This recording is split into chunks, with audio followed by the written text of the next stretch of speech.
大家好，我是黄小熊，原由八荒。我现在所在的这一个地方呢，是希腊中部维奥蒂亚州，被誉为英雄与神话摇篮的底比斯。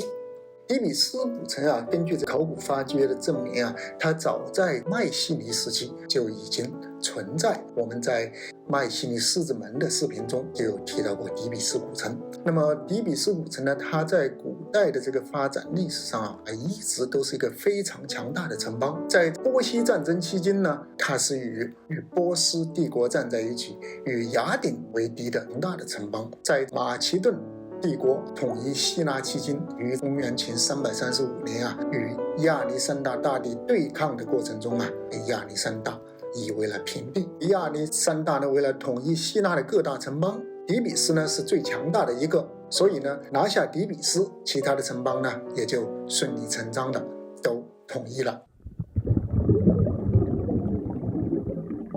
首先呢，我们来说说它的建成。当天神宙斯啊，把腓尼基的公主欧罗巴骗到了希腊最大的一座岛克里特之后，腓尼基的王子欧罗巴的哥哥卡德穆斯为了寻找自己的妹妹呢，就来到了希腊。他到了希腊之后呢，就得到了一则神谕，神谕告诉他呀，让他跟着一头牛走啊，这一头牛走到什么地方啊，你就得在这个地方啊建一座城。所以呢，卡德穆斯啊就非常虔诚的跟着这一头牛啊走啊走啊走啊，这一头牛呢就停在了我们今天所在的地方底比斯。但是呢，牛停下来的这一个地方呢，却有一条恶龙啊守护着。那么在与恶龙的搏斗中呢，卡德穆斯手下的这些武士随从啊，都被这条恶龙啊给吃掉了。最后呢，卡德穆斯啊也是拼尽了全力，才呢把这一条恶龙啊给杀死了。那么就在这时候呢，智慧女神雅典娜却忽然现身，并告诉卡德穆斯，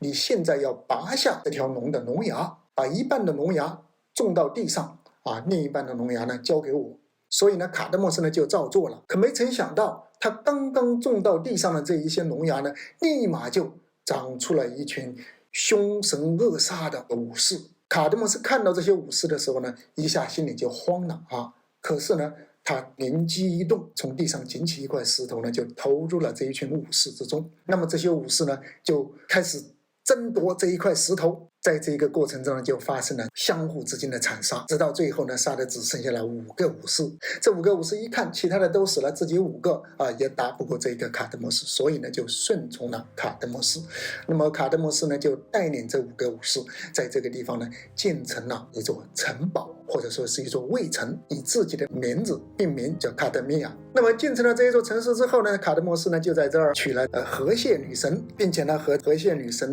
哈尔莫尼生下了4个女儿1个儿子。4个女儿中呢有一个呢叫塞莫勒，据说是这个非常非常的美丽。她呢又被天神宙斯看上了。宙斯呢在这时候呢，他就告诉塞莫勒，任何你的要求，只要你跟我提出来，我一定答应你。就在这样的情况下呢，塞莫勒呢就答应了宙斯的请求，就和他在一起了。之后呢，塞莫呢就怀孕了。但是就在这时候呢，天后赫拉呀，却就发现了自己的老公宙斯在人间的这件事儿所以呢，为了报复塞莫勒和自己的老公呢，他就将自己变成了塞莫勒身边的一个次女，并且呢问这个塞莫勒，你觉得宙斯是真的爱你吗？塞莫勒说，我怎样才能够证明他是真的爱我呢？赫拉变成了这个次女呢，就说，如果他能够在你面前展现他雷神的原型，那就证明他是真的爱你。所以呢，这个塞莫勒见到宙斯之后就跟他说了，你把你的这个雷神的原型显出来给我看看，否则呢你就是不爱我的。但是呢，这个宙斯呢既答应过塞莫勒任何要求他提出来的自己都会答应他，另一方面呢也知道万一自己显现出原形，肯定要把你给烧死的。但是呢，也怎么也拗不过这个塞莫勒。最后呢，无奈之中呢，天神宙斯就显现出了自己雷神的原型。雷神的原型一显现呢，那就是电闪雷鸣了。他身边的所有的一切呢，都被化为灰烬，当然也包括塞莫勒了。雷电之中呢，被烧死了。但是呢，宙斯因为知道塞莫呢已经怀上了自己的孩子，所以呢，赶紧把塞莫呢肚子里的孩子呢给取出来了，缝在了自己的大腿里。等他足月之后呢，又从自己的大腿里把他给取出来。并给他取名叫狄奥尼索斯，这个是我们知道的希腊神话中的酒神狄奥尼索斯。那么话说这个狄奥尼索斯出生之后呢，这天后赫拉还是不肯放过他，所以呢就不让他回到奥林波斯山上去，而是让他在民间流浪。那么狄奥尼索斯在人间流浪的过程中呢就教会了老百姓怎么种葡萄，怎么酿酒并且带着这些老百姓一起借着酒狂欢所以呢这也是为什么这在古代的希腊，甚至直到今天这些老百姓们对狄奥尼索斯的崇拜呢，都是非常非常狂热的因为他们带给了他酒后的这一种欢乐。与此同时呢，在每次在崇拜他的活动中呢，就会扮演一些不同的角色来做一些表演。在这个过程中，慢慢的呢，就形成了古希腊的戏剧，也就是说，狄奥尼索斯呢，就是希腊戏剧诞生的源头。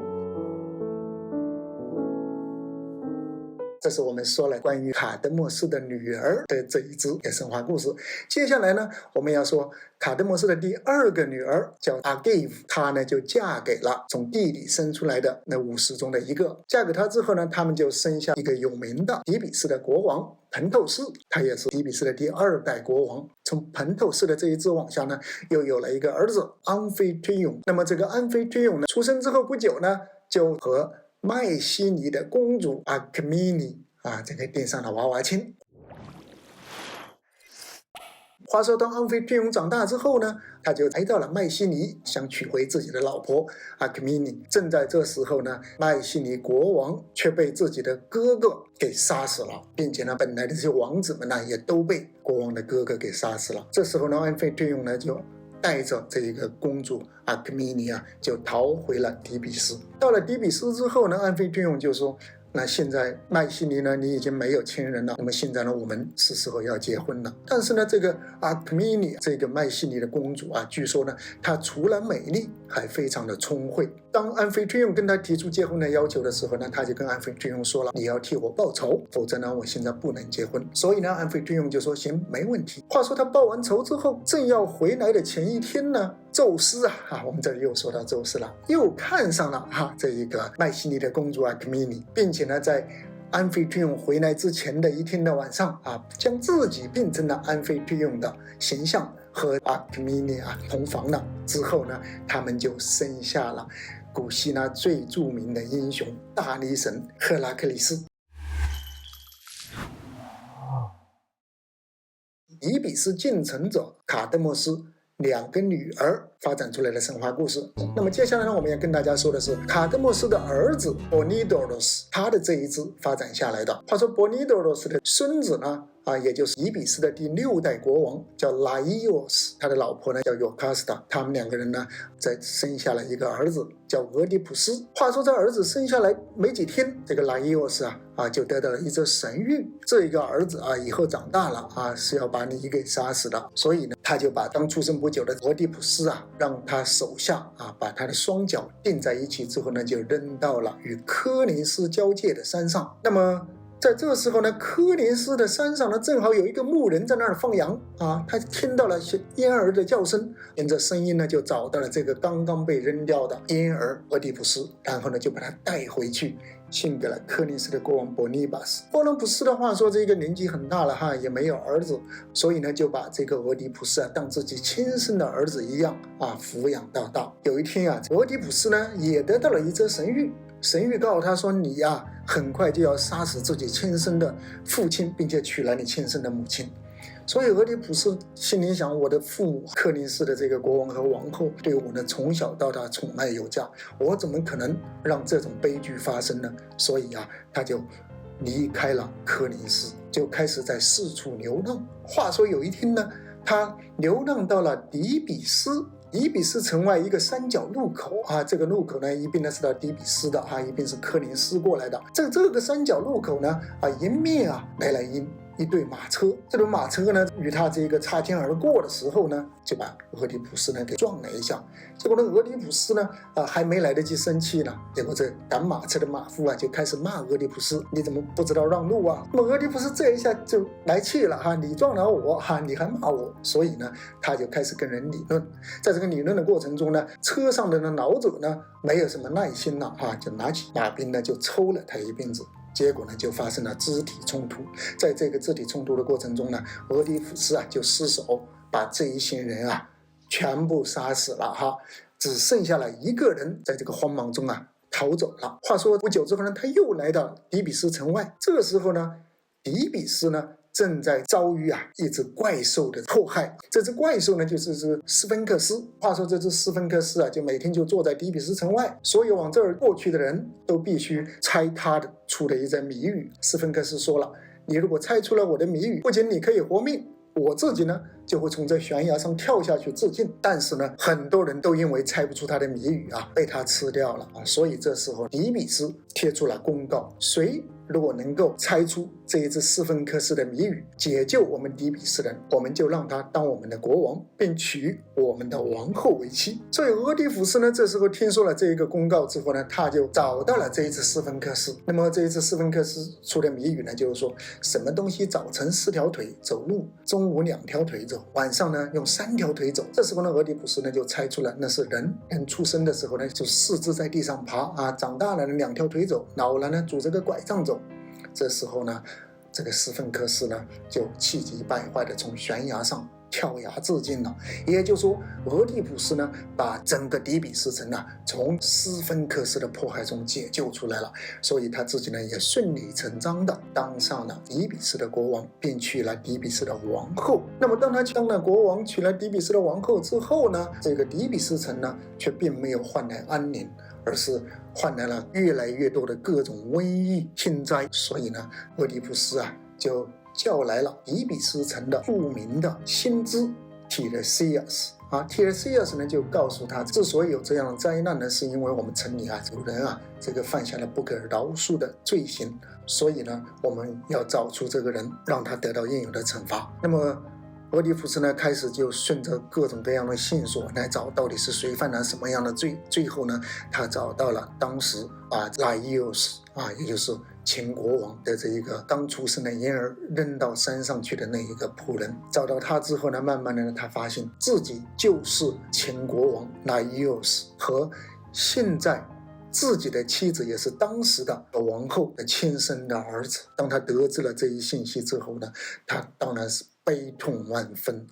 所以呢，就在这一刻，他的王后，同时也是他的母亲的尤卡斯特，他呢也听到了这一则消息，所以呢，尤卡斯特呢就提前一步回到自己的寝宫上吊自尽了。当俄狄浦斯回到寝宫，看到已经上吊自尽的自己的母亲，同时也是自己现在的妻子的尤卡斯特的时候呢，他刺下了自己的双眼。从此呢，他便开始了四处流浪。那么这就是古希腊的3大悲剧之一的俄狄浦斯杀父娶母的故事。刚才呢跟大家也说到了底比斯的先知提勒西亚斯。那么这个提勒西亚斯他是一个什么样的人呢？我们说他是一个先知，但是呢他最初呢只是底比斯的一个普通的老百姓有一天呢，他在山上走路的时候看到2条蛇交尾，他顺手一棍子打下去呢，就把一条雌蛇给打死。可随着这条蛇呢，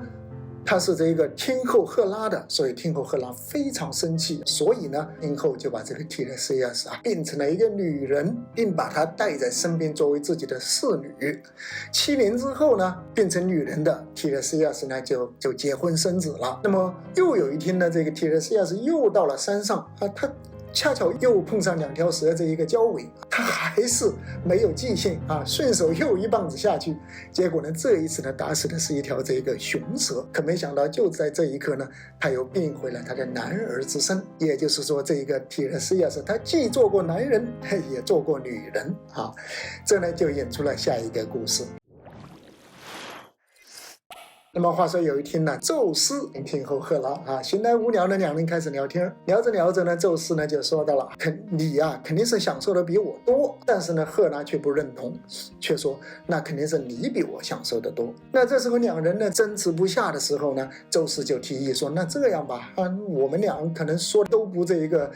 准确我们还不如把提勒西亚斯请过来，他既当过女人又当过男人，他的答案呢才是这个最准确的。所以呢，当提勒西亚斯来到他们面前之后呢，就告诉他们俩，如果说用10分来表示的话，那么男人所得到的只有1分。这个时候呢，天后赫拉听完之后就非常的生气，就立马呢就把这个提勒西亚斯变成了一个盲人。可是这个宙斯呢，心里却是挺为这一个提勒西亚斯这个不平的心想，我们把你请过来给我们做裁判结果呢你呢这个被变成瞎子了，这该怎么办